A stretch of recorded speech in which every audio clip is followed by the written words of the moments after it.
o Natal. Não é à toa que tem a palavra pré-natal, né? Pré-nascimento, no caso da criança, né, que a mulher gera, né? Natal é nascimento, é o significado da palavra Natal. E a gente está vendo que o diabo está fazendo o trabalho dele muito bem feito ao longo das eras e dos tempos, que é o quê? Fazer com que as pessoas esqueçam o nascimento, a obra e a ressurreição de Jesus, e que os pais falem com as crianças com a desculpa de que é criança, que tem que ter fantasia. Concordo que a criança tem um tempo que ela precisa ter fantasias para o seu desenvolvimento, mas eu também penso que os pais que são cristãos de verdade, eles devem ensinar primeiro os seus filhos o que de fato é o Natal. A gente sabe que devido a estudos dos historiadores, eu não quero entrar em detalhe a esse respeito aqui hoje, porque a minha mensagem é simples, ela é do Evangelho simples de Jesus, mas segundo os estudiosos da Bíblia, Jesus não nasceu dia 24 de dezembro. O motivo pela qual começou a se comemorar o Natal, o nascimento de Jesus, 24 de dezembro, tem a ver com muita coisa. Eu não quero me ater a essas coisas hoje, mas o que importa para a gente de verdade é que é sobre Jesus, o nascimento de Jesus. Mas, já que o mundo, porque a Igreja Católica Apostólica Romana começou a comemorar nessa data o nascimento de Jesus, comemora, mesmo que, como eu disse, o diabo está trabalhando muito bem, fazendo que, por exemplo, os presépios desapareçam. Dificilmente a gente vê algo que representa ali o nascimento de Jesus. Você ouve falar mais na mídia, nas propagandas, por causa do comércio, e mais uma vez eu quero ressaltar que o diabo quer isso, que as pessoas falem mais de Papai Noel, que na verdade é baseado num homem que existiu, chamado Nicolau, o chamado São Nicolau, Santo Nicolau, porque, se eu não me engano, ele foi canonizado pela Igreja Católica Apostólica Romana, ele foi transformado em santo pelos critérios deles lá, que, segundo o que os estudiosos dizem, era um homem de família rica e que usou essa riqueza da família em favor dos pobres. Esse foi o legado dele, e que esse homem, depois que faleceu, ficou esse seu legado e se transformou na figura hoje que as pessoas chamam de Papai Noel. E com essa figura ficou mais conhecido, com essa roupa, com esse traje que ele usa, porque quando chegou essa história dele aí lá nos Estados Unidos da América, então uma marca muito conhecida aí de refrigerante começou a trabalhar forte em cima da imagem dele, e tanto é que a gente vê que as propagandas mais bonitas que tem dessa época de Natal é dessa marca famosa de refrigerante. Então foi feito todo um trabalho de marketing para poder chegar nessa figura que é hoje do Papai Noel, baseado nessa figura, nesse homem que existiu, que era um bispo católico apostólico romano, se eu não me engano. Dito isso, se fala mais nele, mas na figura, né, que foi criada em torno dele, do que do Senhor Jesus. Então, a gente tem um dever como cristãos de fazer chegar nas crianças que a gente tiver acesso a história de Jesus, não do São Nicolau, do Papai Noel. A gente não pode perder isso. A gente tem que trabalhar na contramão do diabo. E hoje eu quero lembrar o que realmente importa, que Jesus, ele nasceu. Eu não quis fazer ceia hoje, eu comentava com minha esposa, eu sei que muitas denominações hoje fazem, por quê? Jesus, quando fez aquela ceia com os discípulos, ele disse assim: vocês vão fazer isso em memória de mim. Eu sempre ensinei vocês que a ceia é para lembrar a morte, o sacrifício e a ressurreição de Jesus. Na minha visão, não é o nascimento. Claro, para ele ter morrido e ser ressuscitado, ele teve que nascer. Mas nós vamos ter a ceia do Senhor na virada de ano, na virada de ciclo. Mas hoje a gente também vai celebrar o nascimento de Jesus, cultuando Jesus. Culto é quando a gente coloca um acima de tudo e de todos. É o que a gente vai fazer hoje, cultuar Jesus. Porque ele foi cultuado quando ele nasceu. Aliás, foi anunciado o nascimento dele. Olha o que está escrito em Isaías 9, versículo 6. Olha o que o profeta Isaías anunciou. Isaías 9,6. Porque um menino nos nasceu, um filho se nos deu, e o principado ou reinado estava sobre os seus ombros, e se chamará o seu nome Maravilhoso, Conselheiro, Deus Forte, Pai da Eternidade, Príncipe da Paz. Olha para mim, por gentileza. O nascimento de Jesus foi anunciado. E o que a gente tem anunciado? O que a gente vai anunciar nesse novo ano? A gente tem que anunciar onde a gente estiver, que Jesus nasça no coração daqueles que abrirem a porta do coração para ele entrar e morar. O que está escrito? O Espírito Santo tem falado muito isso comigo. Não adianta a gente forçar a barra com ninguém.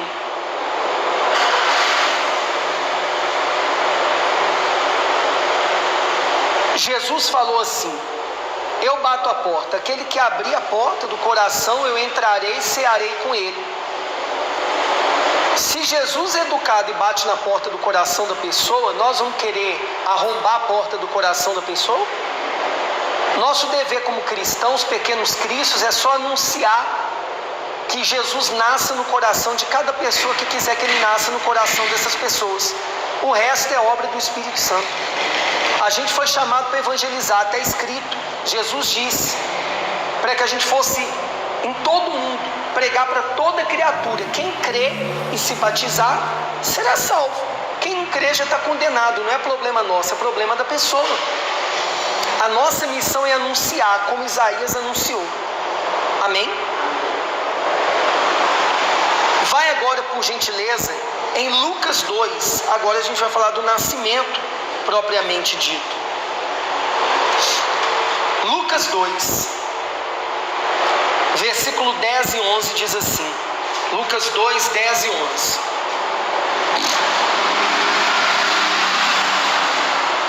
Tinha alguns pastores, de ovelhas, em Belém, na cidade que Davi nasceu, cuidando ali das ovelhas.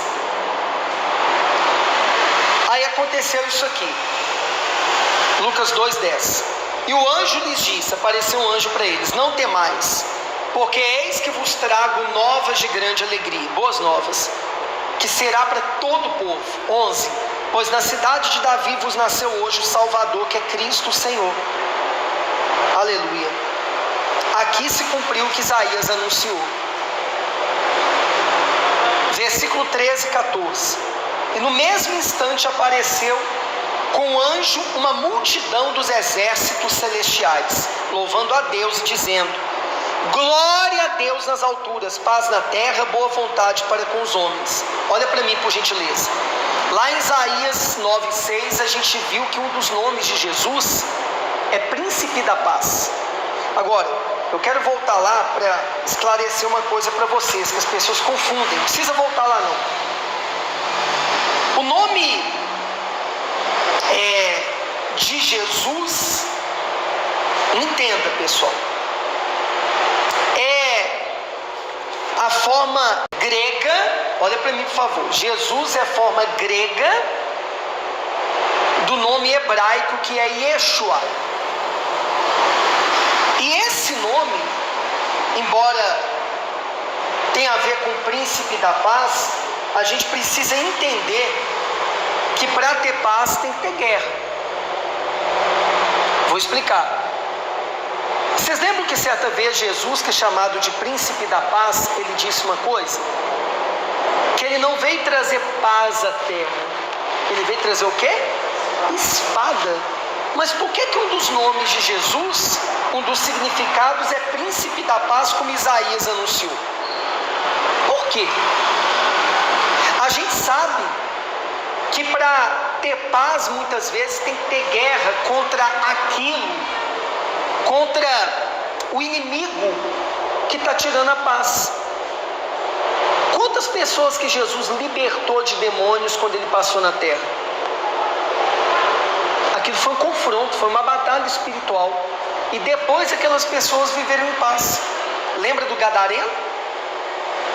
O Gadareno, Jesus o libertou, a legião de demônios saiu dele, foi para um monte de porcos, uma manada de porcos, e ele queria seguir Jesus, os discípulos, para onde eles fossem, mas Jesus falou: você vai ficar aqui, e você vai anunciar o que aconteceu com você para todo mundo aqui.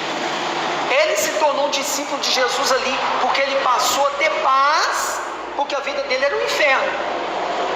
Mas quando o príncipe da paz veio, libertou ele daquilo que estava roubando a paz dele.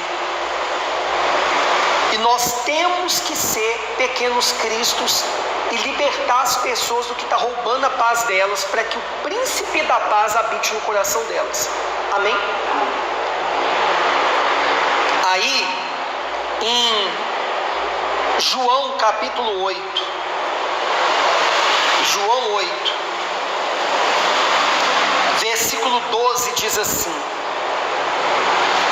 só para explicar melhor por que a Igreja Católica Apostólica Romana, ela comemora o Natal dia 24 a 25, de dezembro.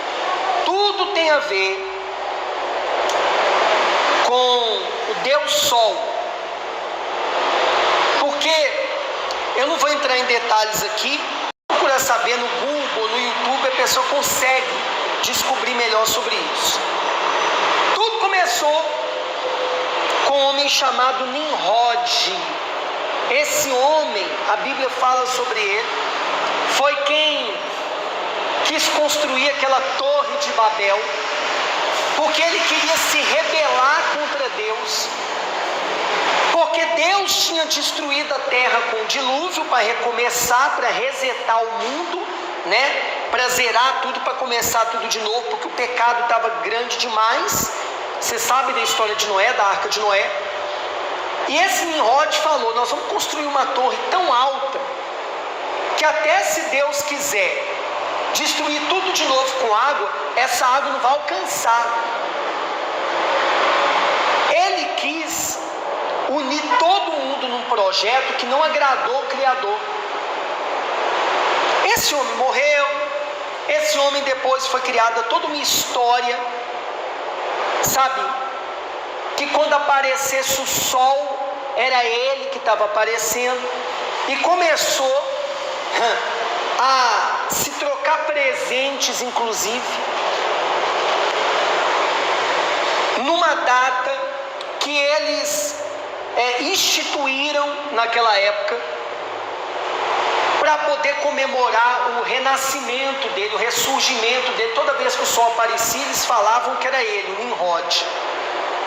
E começou essa história, e ela foi espalhada. Quando um homem chamado Constantino, eu estou encurtando muita conversa, mas muito, quem quiser consegue estudar isso no YouTube, no Google. Os historiadores explicam isso muito melhor do que eu.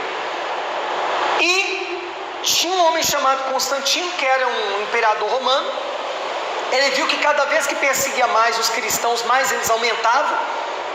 E aquela frase popular que se diz, se a gente não pode vencer, se junte a eles. Aí o que esse homem disse que aconteceu com ele?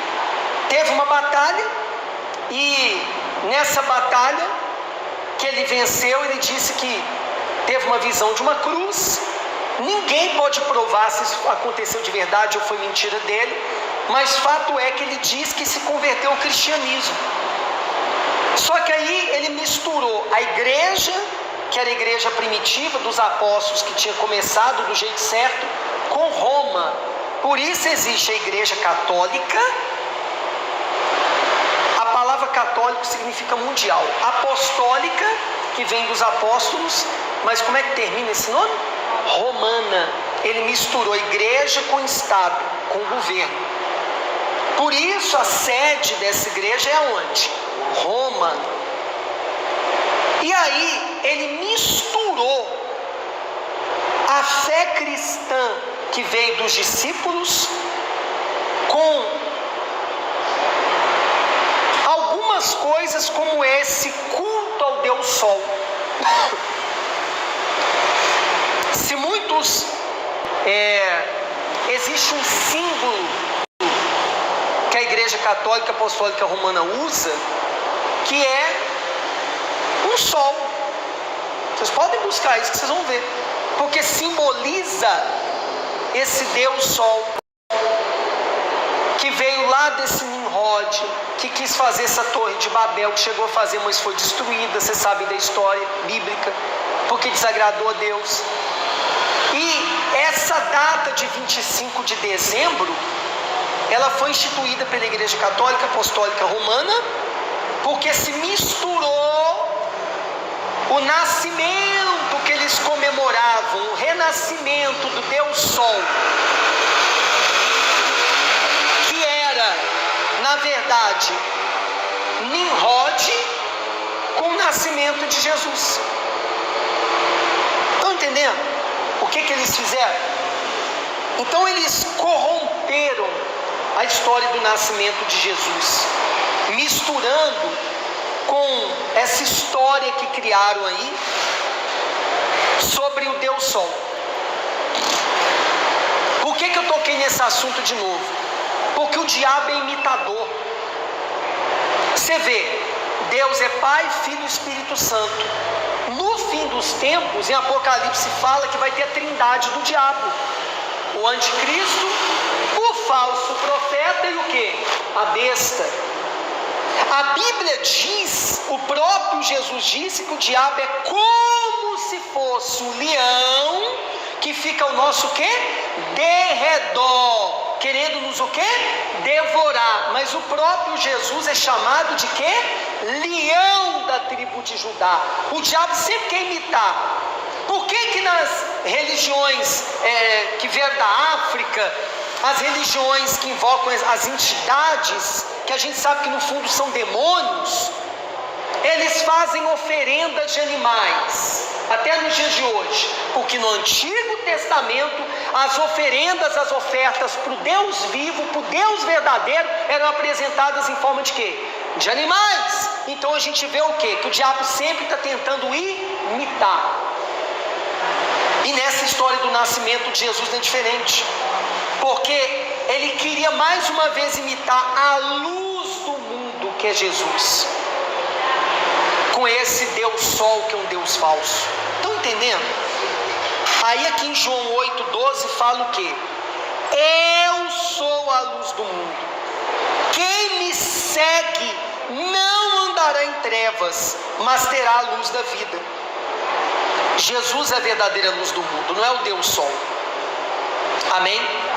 Aí em Mateus, vai lá no primeiro evangelho, Mateus 5,14, para terminar, e a gente adorar e cultuar Jesus hoje. Mateus 5, versículo 14, 15, diz assim, ó: já que Jesus é a verdadeira luz do mundo, nós que somos cristãos, pequenos cristos, somos isso aqui, ó. Mateus 5, 14, 15. Jesus diz: vós sois a luz do mundo, não se pode esconder uma cidade construída sobre um monte. Imagina, eu fiquei imaginando hoje, meditando nesse texto, uma cidade construída no topo de um monte. Como é que a pessoa não vai ver? Está lá em destaque. Nem se acende uma candeia, uma luz, e se coloca debaixo de um alqueire, no lugar baixo, mas tem que colocar no velador, em cima da mesa, e dar luz a todos que estão na casa. Amém? Então, como cristãos, mais uma vez eu tenho que falar com vocês, a gente tem que imitar Cristo. Ele é a luz do mundo e a gente tem que ser fachos de luz aonde a gente vai chegar. Na casa da família, no ambiente de trabalho, no ambiente de igreja, aonde a gente reunir como igreja. Nós vamos começar, na quinta-feira que Deus me der certeza, eu tenho falado com minha esposa, um núcleo, uma célula de oração às quintas-feiras, algumas quintas-feiras na nossa casa lá, Neuza. Nós vamos chamar vizinhos ali, convidar pessoas e depois vamos trazê-las para cá, para a casa de Deus aos domingos. E a gente tem que ser luz ali para eles também. No prédio, na vizinhança onde a gente mora, aonde a gente for, a gente tem que ser luz. A igreja, uma das traduções de igreja, eu já ensinei isso, é saídos para fora. A igreja não é para a gente ficar preso entre quatro paredes. A gente tem que invadir o mundo. Porque, pensa comigo, você tem que ligar a luz aonde que está o quê? Escuro. Esse mundo está escuro, as pessoas estão cegas. Enquanto eu estou fazendo reunião para vocês aqui, eu vi aqui, ó, gente que eu já convidei para vir na casa de Deus, passando aqui, ó, não está fazendo nada mais importante do que estar na casa de Deus buscando a Deus, mas tomam outra decisão de fazer outras coisas. Quantas pessoas a gente tem evangelizado e poderiam estar com a gente aqui, mas estão tomando a sua decisão. Ontem à noite no mercado eu encontrei com gente que está em trevas, parente de vocês,